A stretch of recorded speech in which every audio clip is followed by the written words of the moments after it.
4 composite number क्यों है? जैसे मैंने बताया प्राइम नंबर के एक्जैक्टली 2 फैक्टर्स होते हैं, तो ऐसी कंपोजिट नंबर के मोर देन 2 फैक्टर होने चाहिए, या फिर ये कह सकते हैं कि मिनिमम 3 फैक्टर्स होंगे ही होंगे उसके, कम से कम 3 ऐसे नंबर होंगे जो उस नंबर को डिवाइड करेंगे। तो जैसे 4 किससे डिवाइड होता है? 1 से डिवाइड होता है, एक फैक्टर मिल गया। 4 किससे डिवाइड होता है? 2 से भी डिवाइड होता है, यानी कि एक और फैक्टर मिल गया। यानी कि 4 कोई भी नंबर अपने आप से तो डिवाइड होता ही है, तो 4 से भी डिवाइड होगा, तो इसके एक्जैक्टली 3 फैक्टर मिल गए। अच्छा, ये मिनिमम नंबर ऑफ फैक्टर्स है, ऐसा जरूरी नहीं कि सारे कंप्लीट नंबर के 3 ही फैक्टर्स होंगे। हम इससे आगे बढ़े तो हमारे पास कुछ ऐसे बड़े नंबर आएंगे जिनके more than 20 more than 30 factors भी हो सकते हैं। 4 के बाकी देखते हैं। 2 यहाँ पे हमारे पास प्राइम नंबर में है, 3 हमारे पास प्राइम नंबर है, 4 कंपोजिट नंबर में, 5 उसके बाद यहाँ पे 6 आएगा, 7 यहाँ 8 आएगा, सॉरी ये 9 यहाँ पे प्राइम नंबर नहीं होगा, ठीक है। 8 के बाद क्या आएगा यहाँ पे? 9। तो हम देखते हैं 6, 8, 9, ऐसे हम फर्दर से एक्सटेंड कर सकते हैं। ये सब कैसे नंबर होंगे? ये सारे के सारे कंपोजिट नंबर होंगे। अब देख लेते हैं, जैसे 6 किस से डिवाइड होगा? 6 1 से डिवाइड होगा, 2 से डिवाइड होगा, 3 से डिवाइड होगा, 4 से डिवाइड होगा, यानी कि यहाँ पे इसके मोर देन 2 फैक्टर्स आ रहे हैं या फिर 3 से ज्यादा फैक्टर्स आ रहे हैं। तो हम कह सकते हैं सारे ऐसे नंबर जिनके मोर देन 2 फैक्टर्स होंगे। यहाँ पे हम टर्म मोर देन 2 यूज करते हैं क्योंकि कितने फैक्टर्स होंगे ये हमें नहीं पता, किसी भी नंबर के कितने फैक्टर्स होंगे ये हम बाद में कैलकुलेट करते हैं, एक मेथड है, कुछ क्वेश्चन इस पे भी ऐसे आते हैं, वो हम आगे देखेंगे। अब हमने देखा प्राइम नंबर 2, कंपोजिट नंबर 4, यानी कि 2 3 4 5 6 7 8। अब यहाँ पे ना तो 1 प्राइम नंबर में आ रहा है ना कंपोजिट नंबर में आ रहा है, तो 1 को क्या बोलते हैं हम? एक यूनिक नंबर बोलते हैं, यानी कि एक डिफरेंट नंबर होता है, इसे यूनिक नंबर भी हम बोल सकते हैं। ना ही ये 1 जो होता है प्राइम नंबर होता है और ना ही ये कंपोजिट नंबर होता है। ये एक ऐसा नंबर है कि जिसे कोई भी नंबर नहीं काटता। 1 सिर्फ अपने आप से कटता है, इसके अलावा कितने भी नंबर है 1 किसी से डिवाइड नहीं होता। और 0 एक ऐसा नंबर है जिसे हर नंबर डिवाइड करता है। 1 को कोई नंबर डिवाइड नहीं करता और 0 को हर नंबर डिवाइड करता है। ये भी एक डाटा होता है, क्वेश्चन 1 लाइनर में ऐसे पूछा जा सकता है। अब हम आगे देखते हैं, जितने भी प्राइम नंबर होते हैं ग्रेटर देन 2,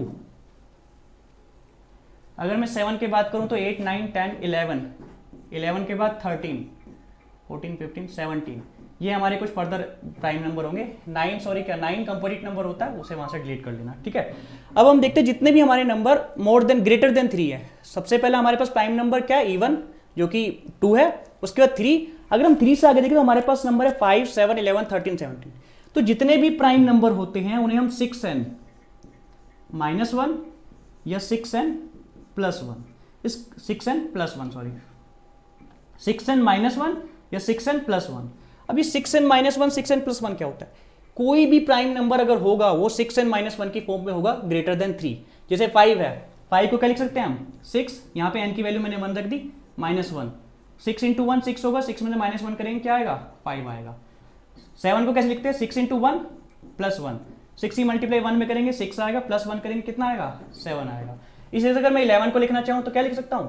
6 × 2, 6 × 2 कितना होगा? 12, 12 - 1 कर देंगे तो क्या आ जाएगा? हमारे पास 11 आ जाएगा। ऐसे ही मैं 13 को लिखना चाहूँ तो 6 × 2 + 1, 6 2 12 हो जाएगा, 12 और 1 कितना हो जाएगा? 13। तो जितने भी प्राइम नंबर होते हैं ग्रेटर देन 3, यानी कि 3 से बड़े जितने भी प्राइम नंबर है उन्हें सबको या तो वो 6n - 1 की फॉर्म में रिप्रेजेंट होंगे या 6n + 1 की फॉर्म में रिप्रेजेंट होंगे, सिर्फ प्राइम नंबर। अच्छा, एक चीज और है, सारे ऐसे नंबर जो 6n - 1 और 6n + 1 की फॉर्म में रिप्रेजेंट किए जा सकते हैं, क्या वो प्राइम नंबर होंगे? ऐसा जरूरी नहीं है। जैसे हम क्या लिखते हैं, एक नंबर 25 लेते हैं, 25 को क्या लिख सकते हैं हम? 6 × 4 + 1, यहाँ पे n की वैल्यू क्या है? 4 है। 6 × 4 + 1, 6 4 = 24, 24 + 1, ठीक है। तो क्या 25 प्राइम नंबर है? नहीं, 25 is not a prime number, ये प्राइम नंबर नहीं है। तो यहाँ पे आपको लैंग्वेज में थोड़ा सा डिफरेंशिएट करना है। मेरा कहने का मतलब ये है कि सारे प्राइम नंबर 6n - 1 और 6n + 1 की फॉर्म में रिप्रेजेंट किए जाएंगे, बट सारे ऐसे नंबर जो सारे 6n - 1 या 6n + 1 को रिप्रेजेंट कर रहे हैं, जरूरी नहीं सारे प्राइम नंबर हो, ठीक है। जैसे 25 प्राइम नंबर नहीं है, ठीक है, और हम ऐसे ऐड कर सकते हैं 49 प्राइम नंबर नहीं है, 6 8 = 48 + 1, वो भी 49 किसकी फॉर्म में आ रहा है? 6n + 1 की फॉर्म में आ रहा है, बट क्या वो प्राइम नंबर है? नहीं। तो यहाँ पे आपको ये चेक करना है कि क्या जो प्राइम नंबर होंगे वो डेफिनेटली, मतलब जितने भी प्राइम नंबर हम इससे आगे बड़े लिखना चाहें वो सारे 6n - 1 और 6n + 1 की फॉर्म में होंगे। बट ये नहीं कह सकते कि जो नंबर 6n - 1 की फॉर्म और 6n + 1 की फॉर्म में बन रहा है कि वो प्राइम नंबर होगा नहीं होगा, ठीक है। तो हमें याद करना है या हमें डेफिनेटली क्या इस पर नोटिस करना है कि जो भी प्राइम नंबर होंगे उन्हें हम देखना है कि 5 7 11 ये 6n - 1 और 6n + 1 की फॉर्म में आ पा रहे हैं या नहीं आ पा रहे हैं, ठीक है। अब हम आगे देखते हैं इंटीजर्स क्या होते हैं।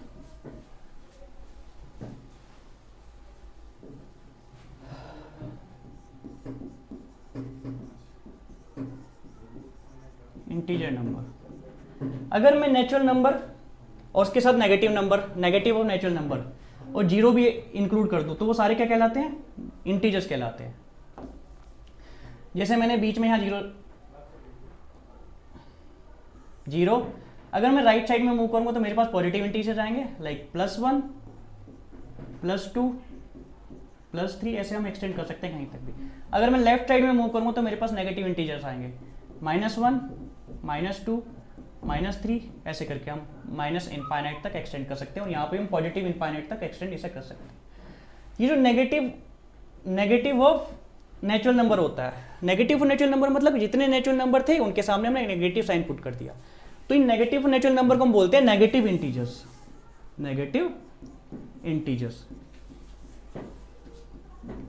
और जो पॉजिटिव नेचुरल नंबर होते हैं, नेचुरल नंबर होते हैं, उन सबको क्या बोलते हैं? उनको बोलते हैं पॉजिटिव इंटीजर्स। जीरो ना तो नेगेटिव इंटीजर होता है ना ही पॉजिटिव इंटीजर होता है, बट ये क्या होता है? इंटीजर होता है। अब पूछा भी जा सकता है कि जीरो नेगेटिव इंटीजर है या जीरो पॉजिटिव इंटीजर है, तो जीरो ना तो नेगेटिव इंटीजर है और ना ही पॉजिटिव इंटीजर है, जीरो बट इंटीजर्स है। नेगेटिव इंटीजर को हम फर्दर कहीं तक भी एक्सटेंड कर सकते हैं, माइनस इनफाइनाइट तक, और पॉजिटिव इंटीजर को हम फर्दर और एक्सटेंड कर सकते हैं पॉजिटिव इनफाइनाइट तक। अब हम देखते हैं इंटीजर्स, जैसे हमने ऑड और इवन देखा था, तो जो भी हमारे पास ऐसे नंबर, अब हम -2, जैसे -2 को हमें चेक करना हो क्या इवन नंबर है या ऑड नंबर है, तो मैं इसके आगे माइनस देखने की जरूरत नहीं, क्या 2 कंप्लीटली डिवाइड होगा? 2 कंप्लीटली डिवाइड होगा 2 से, तो क्या होगा? वो इवन नंबर होगा। अब नेगेटिव से हमें कंफ्यूज नहीं होना कि नेगेटिव -4, -8, -6, जो भी नंबर 2 से कंप्लीटली डिविजिबल होगा वो क्या होगा? इंटीजर हो, वो इवन नंबर होगा। तो इस नेगेटिव नंबर को हम क्या कर सकते हैं? इवन नंबर में इंक्लूड कर सकते हैं, जैसे -2, -4, -6, -8, ये सारे भी सारे क्या होंगे? इवन नंबर होंगे। ऐसे -1, -3, -5, ये सब कैसे नंबर होंगे? ऑड नंबर होंगे। तो यानी कि इंटीजर्स में नेगेटिव से इफेक्ट नहीं पड़ने वाला, इवन नंबर, ऑड नंबर, इसमें भी हम फर्दर लिख सकते हैं। अच्छा, कैसे होता है एक बार हम देख लेते हैं ना। जैसे हमें -2 देखना है, -2 इवन नंबर है ऑड नंबर, तो इवन नंबर की डेफिनेशन पड़ी थी वैसे नंबर जो 2 से सारे कंप्लीटली डिवाइड होंगे और रिमाइंडर क्या देंगे? 0 देंगे। कंप्लीटली डिवाइड होने का मतलब होता है कि वो रिमाइंडर 0 दे। ठीक है, तो मैं -2 को डिवाइड करता हूं, या कोई बड़ा नंबर ले लेते हैं, जैसे मैंने यहाँ पे -12 ले लिया। ठीक है, हमें पता है कि 12 तो क्या होता है? इवन नंबर होता है, बट -12 ऑड नंबर होगा, इवन नंबर होगा, हम क्या कुछ चेक करना चाहते हैं, तो मैं 2 से डिवाइड करता हूँ -12 को। अगर मैं -6 यहाँ रख दूँ तो -6 की 2 में मल्टीप्लाई करेंगे कितना आएगा? -12 आएगा, और -12 में से -12 घटाएंगे तो कितना रिमाइंडर आएगा? 0। तो यहाँ पे क्या देखते हैं? हमारे पास रिमाइंडर 0 आ गया, या फिर हमारे पास कंप्लीटली डिविजिबल हो गया -12, तो इसे क्या कहेंगे? -12 भी कैसा नंबर है? एक इवन नंबर है। ठीक है, अब यहाँ पे क्या क्वेश्चन जो आता है, यानी कि जो भागफल आता है उसमें माइनस आता है, यहाँ पे रिमाइंडर पे इससे कोई इफेक्ट नहीं पड़ता, इसलिए जितने भी नेगेटिव होते हैं नेचुरल नंबर के, ठीक है, उसमें इवन नंबर भी होंगे, ऑड नंबर भी होंगे। ठीक है, अगर कोई पूछता है -3 कैसा नंबर है या -1 कैसा नंबर, तो ऑड नंबर होंगे, -2, -4, -6। ठीक है, ये सब भी कैसे नंबर है? इवन नंबर है। ठीक है, और इंटीजर तो ये है ही। इंटीजर के बाद हम देखते हैं रेशनल नंबर।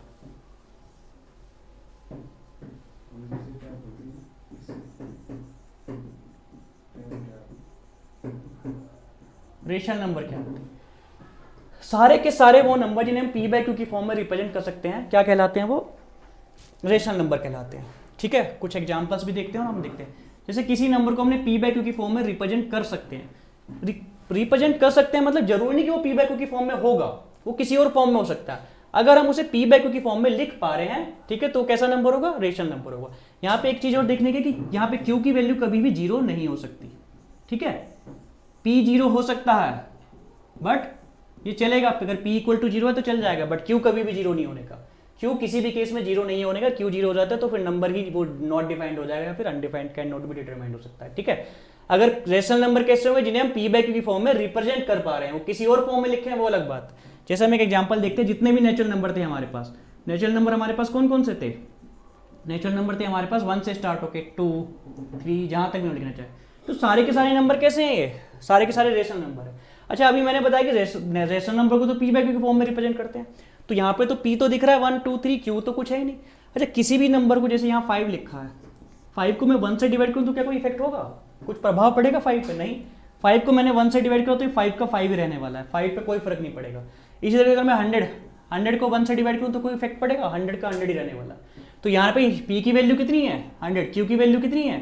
1, यहाँ पे p की वैल्यू कितनी है 5, यहाँ पे q की वैल्यू कितनी है 1, तो ये हो तो गया रिप्रेजेंट। 5 को क्या लिख सकता हूँ मैं 5/1 हो गया p बाई q फॉर्म में। तो ये कैसा नंबर है, रेशनल नंबर है। इसलिए जितने भी नेचुरल नंबर है वो सारे के सारे कैसे हैं, रेशनल नंबर। अगर कोई पूछता है ऑल रेशनल नंबर कि क्या सारे नेचुरल नंबर, सॉरी उल्टा बोलना था, क्या सारे नेचुरल नंबर रेशनल नंबर होंगे, तो बिल्कुल सही, सारे नेचुरल नंबर जो होंगे सारे के सारे रेशनल नंबर होंगे, ठीक है, क्योंकि उन्हें हम p बाई q की फॉर्म में रिप्रेजेंट कर सकते हैं। अब हम आगे देखते हैं नेचुरल, यानी कि हमने अभी देख लिया कि नेचुरल नंबर सारे कैसे नंबर है, रेशनल नंबर है। अब हम देखते हैं हमने इसके अलावा क्या पढ़ा था, होल नंबर। होल नंबर में हमने नेचुरल नंबर के अलावा एक ही तो वर्ड ऐड करा था, एक ही तो डिजिट ऐड करी थी, वो क्या थी, जीरो।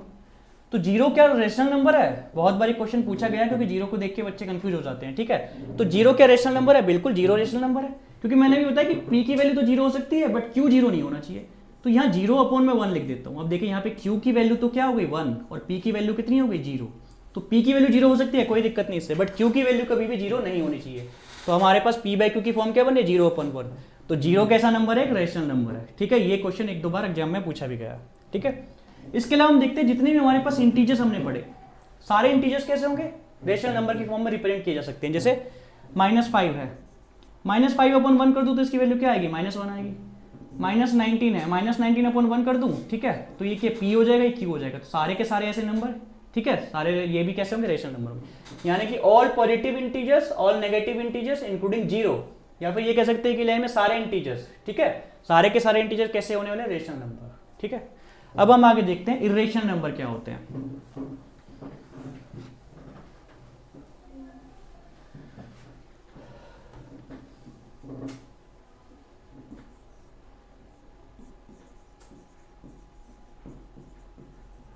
रेशनल नंबर, अभी जैसे हमने कहा कि रेशनल नंबर क्या होते हैं, जो p बाई q फॉर्म में रिप्रेजेंट हम जिन्हें कर सकते हैं।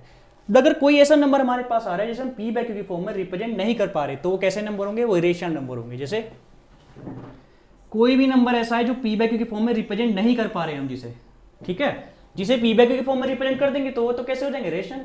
और जो कुछ ऐसे नंबर होंगे जो p बाई q की फॉर्म में रिप्रेजेंट नहीं हो पाएंगे, तो वो सारे क्या कहलाएंगे, इरेशनल नंबर, ठीक है। इसके कुछ एग्जांपल्स देख लेते हैं हम। √3, √5, ठीक है। अभी मैं ये बताऊंगा √3 √5 ये ऐसे नंबर्स क्यों इरेशनल नंबर होते हैं, या फिर डेसिमल से हम इन्हें डिस्क्राइब करेंगे कैसे इरेशनल और रेशनल नंबर आते हैं। √3 √5 ये कैसे नंबर है, ये दोनों के दोनों कैसे नंबर है, रेशनल नंबर, इरेशनल नंबर है, ठीक है। इसके अलावा एक मोस्ट कॉमन हम नंबर जो देखते हैं पाई, पाई कैसा नंबर है, एक इरेशनल नंबर है।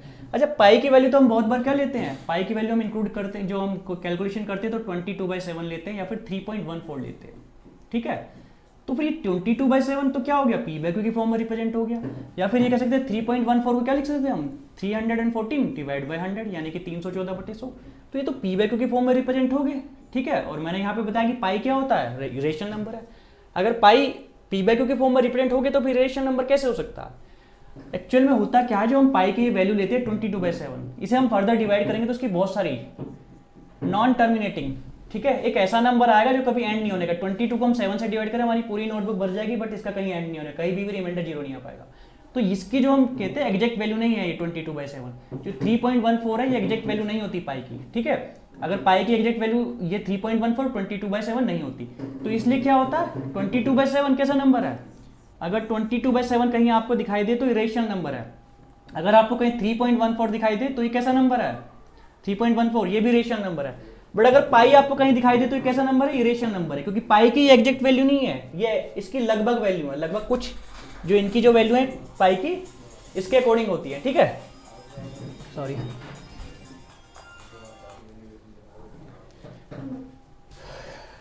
इसी तरीके से हम देखते हैं आगे।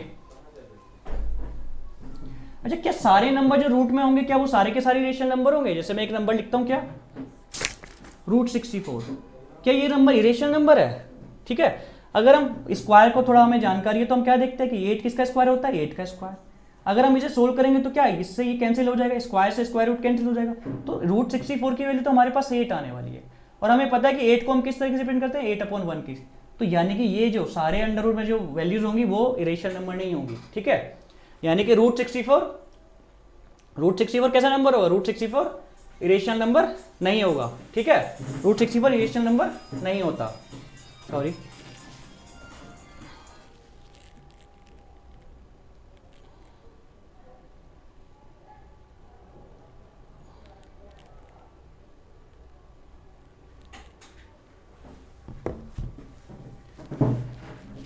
अगर रूट में हमें कोई भी ऐसी वैल्यू दिखाई दे रही है जिसकी हम वैल्यू फाइंड आउट कर सकते हैं, जैसे रूट 121 है, रूट 169 है, तो ये सारे के सारे क्या होंगे, ये सारे के सारे रेशनल नंबर होंगे, क्योंकि रूट 121 की वैल्यू 11 हो सकती है और 11 क्या नेचुरल नंबर है, यानी कि नेचुरल नंबर को तो सारे नंबर हम कैसे रेशनल फॉर्म में रिप्रेजेंट कर सकते हैं। 169 कितना नंबर आएगा अंडर रूट में 13 आएगा, और 13 ये नेचुरल नंबर है, और नेचुरल नंबर को क्या सकते हैं हम रेशनल नंबर रिप्रेजेंट कर सकते हैं। ठीक है, तो सारी रूट की वैल्यू नहीं होंगी, ठीक है, सिर्फ रूट के अंदर वैसी वैल्यू जिनकी हम एग्जैक्ट वैल्यू नहीं फाइंड आउट कर सकते, जैसे रूट 3।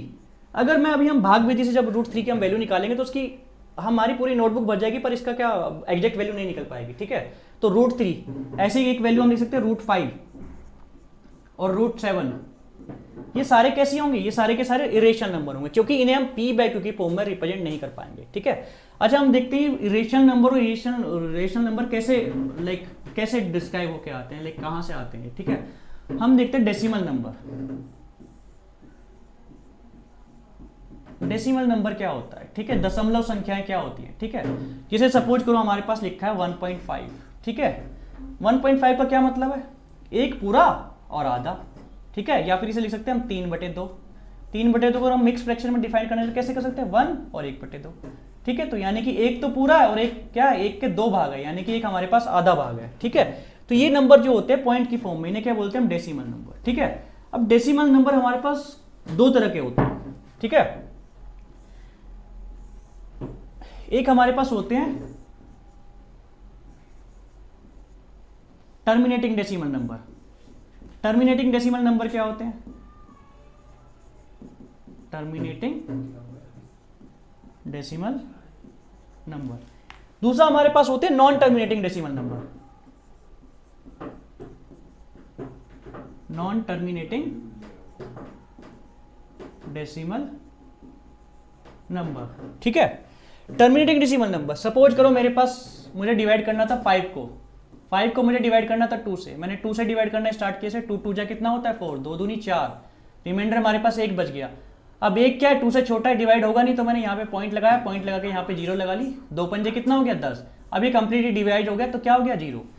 अगर हमारे पास हम कोई भी भाग कर रहे हैं और हमारे पास रिमाइंडर कितना आ जा रहा है किसी भी पॉइंट पे, एक पॉइंट के दशमलव के बाद कितना, यहाँ पे जैसे वहां पे दशमलव के 1 पॉइंट बाद कितना, दशमलव के 1 डिजिट बाद कितना आ गया हमारा रिमाइंडर 0 हो गया। हो सकता है यहाँ पे कुछ ऐसी वैल्यू 5 7 6 3 डिजिट बाद आ जाए, या फिर 4 डिजिट बाद आ जाए, यहाँ पे 4 भी और ऐड हो जाए। ठीक है, हमारे पास अगर टर्मिनेटिंग हो गया, लाइक हमारे पास कहीं ना कहीं रिमाइंडर 0 आ गया, तो कैसा होगा टर्मिनेटिंग डेसिमल नंबर। ठीक है, यानी कि सारे ऐसे भाग वाले क्वेश्चन जिसमें क्या हो कहीं ना कहीं पे आके वो रिमाइंडर हमारे पास 0 हो जाए।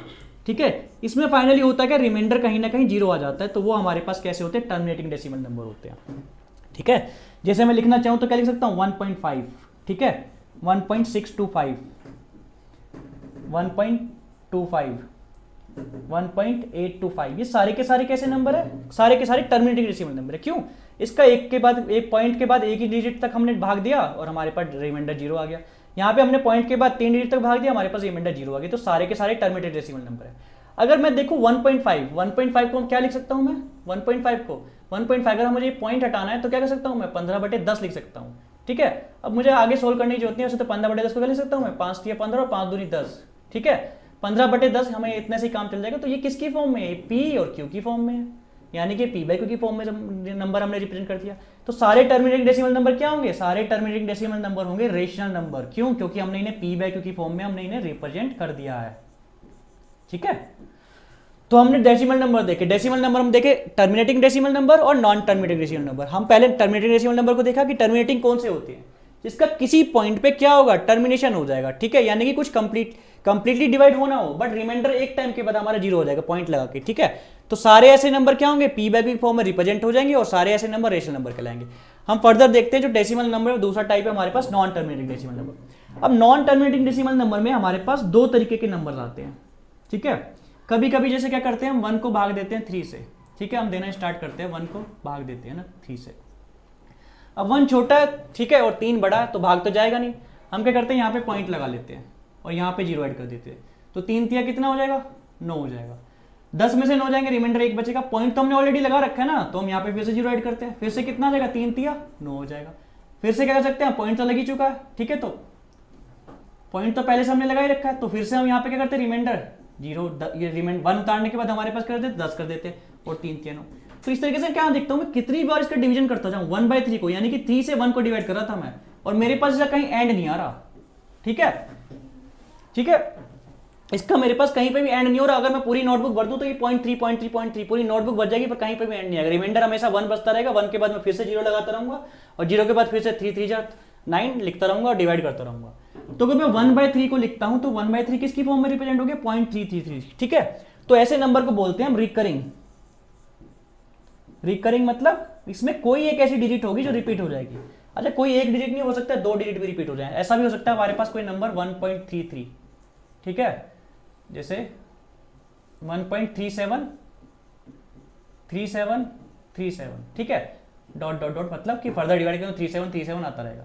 तो यहां पे हम देख रहे हैं कि 2 नंबर हमारे पास रिपीट हो रहे हैं। ठीक है, तो ऐसे नंबर को हम इस फॉर्म में रिप्रेजेंट कर सकते हैं। जितने नंबर रिपीट होते हैं ना उसके ऊपर हम बार लगा देते हैं। जैसे यहाँ पे 37 रिपीट हो रहा है तो हमने क्या बार लगा दिया। जैसे यहाँ पे क्या 1/3 को हम रिप्रेजेंट कर रहे थे 0.3333, यानी कि यहाँ पे 3 बार बार रिपीट हो रहा है, तो क्या कर देंगे हम 0.3 के ऊपर क्या लगा देंगे, बार लगा देंगे। ठीक है, जो नंबर बार बार रिपीट होता है उसके ऊपर हम बार लगा देते हैं। ठीक है, तो ये ऐसा हो गया। तो ये कैसे नंबर कहलाते हैं, रिकरिंग। रिकरिंग मतलब इसमें सेम डिजिट रिपीट होती है। अब वो 1 डिजिट हो, 2 डिजिट हो, 3 डिजिट हो, उससे कोई फर्क नहीं पड़ता, हमारे पास नंबर क्या होंगे, रिपीट होंगे। ठीक है, तो ये रिकरिंग डेसिमल नंबर आते हैं, या फिर हम इसे कहते हैं recurring non terminating decimal number. ठीक है, तो जो recurring non terminating decimal number होते हैं उसके कुछ एग्जांपल मैं यहाँ पे लिख देता हूँ। जैसे 0.33, इसे डॉट डॉट आगे मैंने बढ़ा दिया। ठीक है, ऐसे हम लिख सकते हैं 0.666। ठीक है, ये कुछ एग्जांपल है। तो ये सारे के सारे नंबर किस फॉर्म में रिप्रेजेंट मैं कर सकता हूँ। ठीक है, हम आगे से ये भी देखेंगे कैसे हम रिप्रेजेंट कर सकते हैं। ठीक है, ये क्वेश्चन भी पूछा जा सकता है। ठीक है, तो इन सारे नंबर को मैं p/q की फॉर्म में रिप्रेजेंट कर सकता हूँ। तो ये सारे नंबर कैसे होंगे, रेशनल नंबर होंगे। ठीक है, यानी कि सारे नॉन टर्मिनेटिंग रिकरिंग नंबर। ठीक है, ऐसे नंबर जो जिनका कहीं टर्मिनेशन तो नहीं हो रहा, यानी कि उसमें रिमाइंडर कहीं 0 तो नहीं आ रहा, बट डिजिट रिपीट हो रही है। जैसे यहाँ पे 3 बार आ रहा है, जैसे p/q की फॉर्म में रिप्रेजेंट कर लूँ। और कर क्या लेंगे, हमने अभी देखा भी क्या कि 1/3 को तो सोल्व करके मैं कितना लाया हूँ 0.333, और ये किसने फॉर्म में नंबर लिखा है, ये तो ऑलरेडी p/q की फॉर्म में लिखा है। ठीक है, यहाँ तो मैं बता रहा हूँ इसलिए आपको पता लग गया, पर वहां पे नंबर क्या मिलेगा, वहां पे आपका नंबर 0.333 डॉट डॉट लगा के ऐसे नंबर देगा। आपसे पूछेगा कि ये कौन सा नंबर है, रेशनल नंबर है, इरेशनल नंबर है। ठीक है, बस आपको क्या चेक करना है कि डिजिट रिपीट हो रही है, कितनी डिजिट हो सकता है 5 डिजिट रिपीट करा दे। ठीक है, हो सकता है 6 डिजिट रिपीट करा दे। ऐसे ऐसे नंबर पॉसिबल्स नहीं होते, या होते भी हैं तो उतनी कैलकुलेशन हमें नहीं करनी होती। ठीक है, हमें देख रहा 1 डिजिट हमारी रिपीट हो रही है, तो इस नंबर को मैं कैसे लिख सकता हूँ 0.3 के ऊपर बार लगा के। ठीक है, अब ये नंबर क्या हो गया, ये नंबर p/q फॉर्म में रिप्रेजेंट किया जा सकता है। ठीक है, या फिर कोई भी नंबर अगर आपको डायरेक्ट ऐसे लिखा है, सपोज करो आपको ऐसे नंबर लिखा 0.37, इसके ऊपर बार लग रहा है। ठीक है, अगर कोई नंबर आपको ऐसे बार लगा हुआ दिख जाए, ठीक है, इसे बार बोलते हैं, ये ऊपर एक से साइन होता है ना 0.37 के ऊपर जो मैंने एक छोटा सा डंडा खींचा, इसे बार बोलते हैं। ठीक है, अगर आपको डायरेक्ट ऐसा भी नंबर लिखा मिल रहा है तो इसे क्या बोलेंगे हम, रेशनल नंबर। ठीक है, सिंपल। क्यों, क्योंकि इसे p/q की फॉर्म में हम रिप्रेजेंट कर सकते हैं। वो कैसे करते हैं वो हम नेक्स्ट क्लासेस में या फिर आगे देखेंगे। ठीक है, तो 0.37 क्या होता है, हम p/q की फॉर्म में रिप्रेजेंट कर सकते हैं, और ये कैसा रेशनल नंबर होगा। ठीक है, तो हमने डेसिमल नंबर में देखा टर्मिनेटिंग रेशनल नंबर, तो क्या होंगे, डायरेक्ट रेशनल नंबर होंगे, क्योंकि हम क्या कर सकते हैं, p/q फॉर्म में रिप्रेजेंट कर सकते हैं। फिर हमने देखा नॉन टर्मिनेटिंग डेसिमल नंबर, और नॉन टर्मिनेटिंग डेसिमल का हमने फर्स्ट पार्ट देखा रिकरिंग। ठीक है तो ये नॉन टर्मिनेटिंग, कहीं इसमें एंड नहीं हो रहा, हम डिवाइड कर सकते हैं पूरी नोटबुक भरते। ठीक है, बट ये रिकरिंग हो रहा है कि हमें रिपीट हो रहा है, मुझे पता है कि बार बार 3 ही आने वाले, तो क्या ही लिखूंगा उस नंबर को। ठीक है, तो इस नंबर को हम बार लगा रिप्रेजेंट करते हैं। और इन सारे बार वाले नंबर को हम कैसे रिप्रेजेंट कर सकते हैं, p/q फॉर्म में। तो सारे के नंबर कैसे होंगे, रेशनल नंबर होंगे। इसके अलावा हमारे पास नॉन टर्मिनेटिंग में एक और टाइप आता है, वो क्या होता है, उसमें होता है कि हमारे पास नॉन टर्मिनेटिंग और नॉन रिकरिंग होता है, कोई भी डिजिट रिपीट नहीं होती। ठीक है, या फिर हो सकता है 1-2 डिजिट रिपीट होगी, उसके बाद जो फर्दर नंबर आएंगे डिफरेंट नंबर आएंगे, डिस्टिंक्ट नंबर आएंगे। ठीक है, मैं इसके कुछ एग्जांपल 1-2 लिखता हूं। जैसे सपोज करो हमने किसी नंबर को हम डिवाइड करे थे 0.1457236। ठीक है, अब देखो यहाँ पे 1457 बार बार ये अलग नंबर आ रहा है, और आगे भी डिवाइड करूं तो हो सकता है पता नहीं कुछ नंबर है, क्या नंबर है मुझे कुछ नहीं पता। ठीक है, तो ना तो ये नॉन टर्मिनेटिंग हो रहा कि भाई एंड नहीं हुआ इसका। ठीक है, इसके बाद ये एंड नहीं हुआ, अगर मैं आगे डिवाइड करूंगा तो और कुछ नंबर आएंगे, हो सकता है 7 के बाद 9 आ जाए, 8 आ जाए, 5 आ जाए। ठीक है, तो ये आगे बढ़ता जा रहा है, मतलब नॉन टर्मिनेटिंग है, कहीं इसका टर्मिनेशन नहीं हो रहा। ठीक है, टर्मिनेशन मतलब हिंदी में टर्मिनेटिंग को बोलते हैं शांत दशमलव संख्या, मतलब जिसका कहीं ना कहीं पे जाके क्या एंड हो जाता है, जिसका रिमाइंडर कहीं ना कहीं पे जाके 0 हो जाता है जब पॉइंट में हम डिवाइड करते हैं।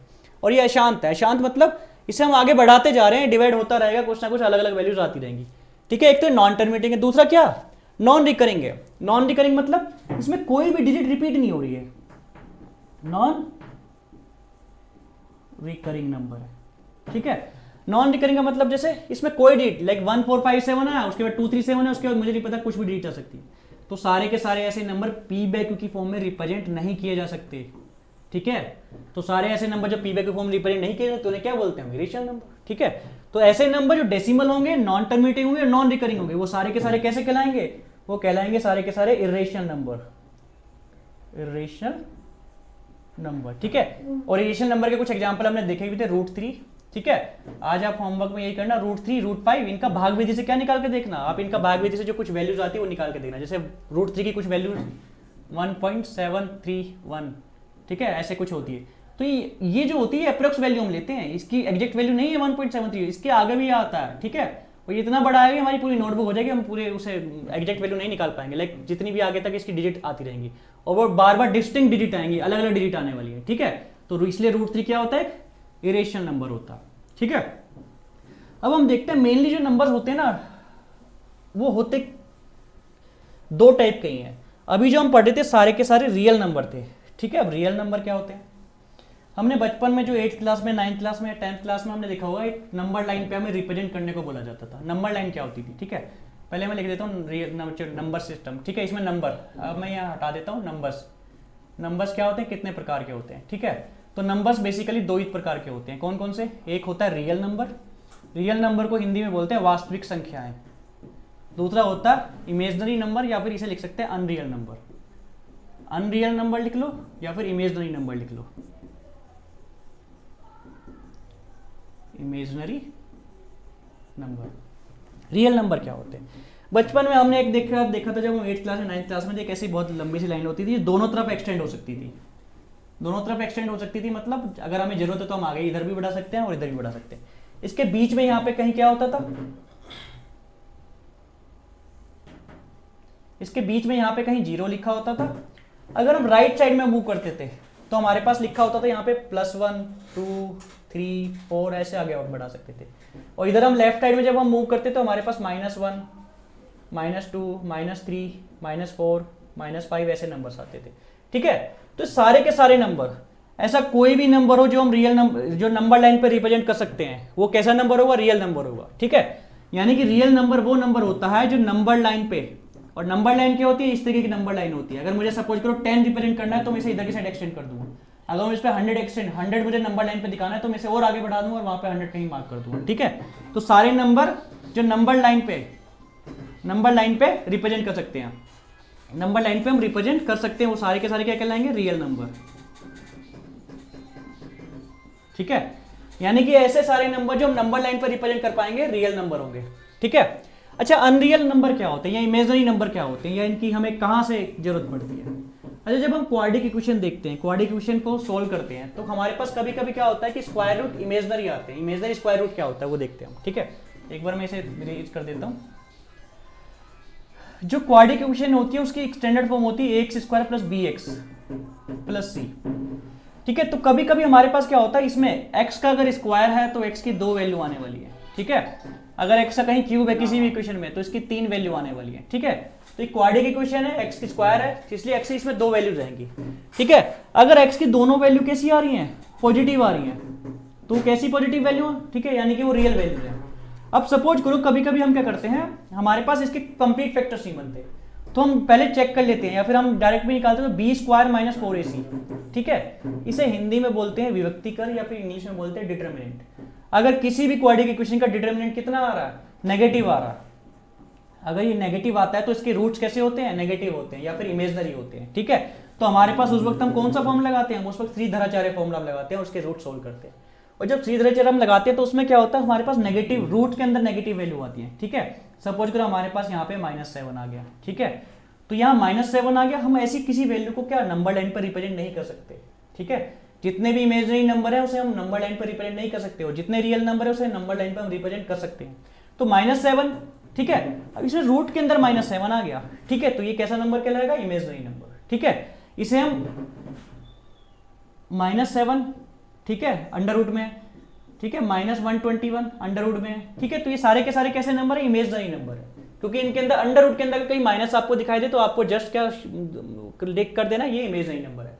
और जो इमेजनरी नंबर होगा उसे हम नंबर लाइन पे रिप्रेजेंट नहीं कर सकते, ठीक है। और ये आते कहां से, इसकी जरूरत कहां से पड़ती है, जब क्वाड्रेटिक इक्वेशन में बी स्क्वायर माइनस 4c जिसे डिटरमिनेंट बोलते हैं, विभक्ति को हिंदी में बोलते हैं, वो नेगेटिव फॉर्म में आता है या फिर अंडर रूट में हमारे पास नेगेटिव आता है, ठीक है। अच्छा होता क्या है कि हमारे पास आई स्क्वायर इक्वल टू जब -1 होता है, ठीक है, इसे बोलते हैं मायोटा, ठीक है, या फिर आई की वैल्यू, सॉरी हम लेते हैं आई की वैल्यू कितनी है -1, ठीक है, अंडर रूट में, तो हमारे पास आई स्क्वायर कितना हो जाएगा -1, दोनों तरफ स्क्वायर करते हो तो यहाँ से स्क्वायर हट जाएगा। तो हमारे पास जब ये वैल्यू होती है, ठीक है, अगर कहीं आपको ये लिखा दिखाई दे जाए जैसे 7i लिखा है, ठीक है, 7i, आई का मतलब यहाँ पे है कि इसमें अंडर रूट -1 की मल्टीप्लाई होगी, तो 7i अगर कहीं लिखा है या फिर कहीं 8i लिखा है तो ये कैसे नंबर होंगे, इमेजनरी नंबर, यानी कि आई। यहाँ पे आई क्यों लिखा, क्योंकि इमेजनरी नंबर का आई से स्मॉल करके लिख दिया तो 7i, ठीक है, यानी कि इमेजनरी नंबर होता है, इस फॉर्म में हम रिप्रेजेंट कर सकते हैं, ठीक है। अगर हम दोनों नंबर को कंबाइन कर दें, ठीक है, कंबाइन कैसे, जैसे रियल नंबर, अब रियल नंबर, एक मिनट में रियल नंबर को बता देता हूँ। अभी तक हमने जितने टाइप्स पढ़े थे ना इमेजिनरी नंबर को छोड़ के, वो सारे रियल नंबर में आते हैं। अभी तक हमने कौन कौन से टाइप पढ़ लिए, रियल नंबर, ठीक है, जैसे हमने सबसे पहले पढ़ा था नेचुरल नंबर। नेचुरल नंबर क्या होते हैं, रियल नंबर होते हैं, सारे के सारे नेचुरल नंबर को हम नंबर लाइन पर रिप्रेजेंट कर सकते हैं, तो रियल नंबर। उसके बाद हमने पढ़ा था होल नंबर, होल नंबर को भी नंबर लाइन पर रिप्रेजेंट कर सकते हैं, जैसे हमने देखा था 0 बीच में होता है, उधर की साइड पॉजिटिव नंबर होते हैं और लेफ्ट साइड में नेगेटिव नंबर होते हैं, तो ये सारे whole number real number line पे आ जाएंगे, तो ये भी क्या है, रियल नंबर होते हैं। उसके बाद हमने देखे थे इंटीजर्स, इंटीजर्स में हमने क्या देखे थे, नेगेटिव इंटीजर्स, पॉजिटिव इंटीजर्स और जीरो ना नेगेटिव इंटीजर था ना पॉजिटिव इंटीजर था, ठीक है, पर इंटीजर था, तो सारे इंटीजर्स भी कैसे हैं, रियल नंबर है। इसके अलावा हमने क्या देखा था, रेशनल नंबर और इरेशनल नंबर, इरेशनल नंबर और रेशनल नंबर, ठीक है, तो ये भी रियल नंबर है। यानी कि अभी तक हमने जितने टाइप पढ़े थे वो सारे के सारे रियल नंबर थे और सारे के सारे नंबर लाइन पर रिप्रेजेंट किए जा सकते हैं। अगर कोई आपको ये बोलते कि क्या √3 को मैं रिप्रेजेंट कर सकता हूँ नंबर लाइन पे, बिल्कुल कर सकता हूँ, ठीक है, ये कैसा नंबर होगा, रियल नंबर होगा, क्योंकि इसे मैं नंबर लाइन पर रिप्रेजेंट कर सकता हूँ, ठीक है। हमने देखा भी था 8th या 9th क्लास में 1.314 तक, इससे आगे में रिप्रेजेंट कर सकते हैं, इतनी डिजिट तक को हम से नंबर लाइन पर रिप्रेजेंट करने को बोला भी जाता है, ठीक है। अब हम क्या देखते हैं, रियल नंबर हो गए, जितने हमने टाइप पढ़े थे इससे पहले वो सारे रियल नंबर के टाइप थे, ठीक है। इमेजनरी नंबर हमने पढ़ लिया, ठीक है। अगर रियल नंबर और इमेजनरी नंबर इन दोनों को कंबाइन करके कोई मैं नंबर बना दूं, ठीक है, जैसे मैंने क्या लिख दिया 5 क्या नेचुरल नंबर है, रियल नंबर का पार्ट होगा, इधर मैंने लिख दिया कितना 7i, ठीक है, ये वाला पार्ट इसका कहलाएगा रियल, क्यों, क्योंकि इसके साथ कोई आई वाली फॉर्म नहीं है, जिसके साथ मुझे आई फॉर्म दिखाई देगी वो कैसा पार्ट होगा, इमेजनरी पार्ट होगा। और ये वाला पार्ट इसका क्या कहलाएगा, इमेजनरी पार्ट, यानी कि 5 इसमें रियल वाला पार्ट है और ये 7i इसमें कौन सा, इमेजनरी वाला पार्ट है। और जब रियल और इमेजनरी दोनों को मैं ऐड कर दूंगा तो कैसा नंबर होगा, वो कॉम्प्लेक्स नंबर कहलाता है, ठीक है। कॉम्प्लेक्स नंबर भी कभी कभी पूछ लेता है कि कौन सा कॉम्प्लेक्स नंबर है, कौन सा इसमें इमेजनरी नंबर है, कौन सा ये नंबर, ठीक है। और जैसे हम इमेजनरी नंबर को रिप्रेजेंट नहीं कर सकते रियल लाइन पे, तो क्या इसमें रियल नंबर में क्या ऐड होगा, इमेजनरी नंबर, तो कहीं ना कहीं इसका एक पार्ट क्या है, रियल नंबर, इमेजनरी नंबर तो है, तो इस तरह कॉम्प्लेक्स नंबर को भी हम नंबर लाइन पे रिप्रेजेंट नहीं कर पाएंगे, ठीक है। अब इसके कुछ क्वेश्चंस होंगे जो हम अगली क्लास में देखेंगे, जो हमारे एग्जाम्स में कुछ पूछे हुए हैं, ठीक है। आज की क्लास को यहीं खत्म करते हैं।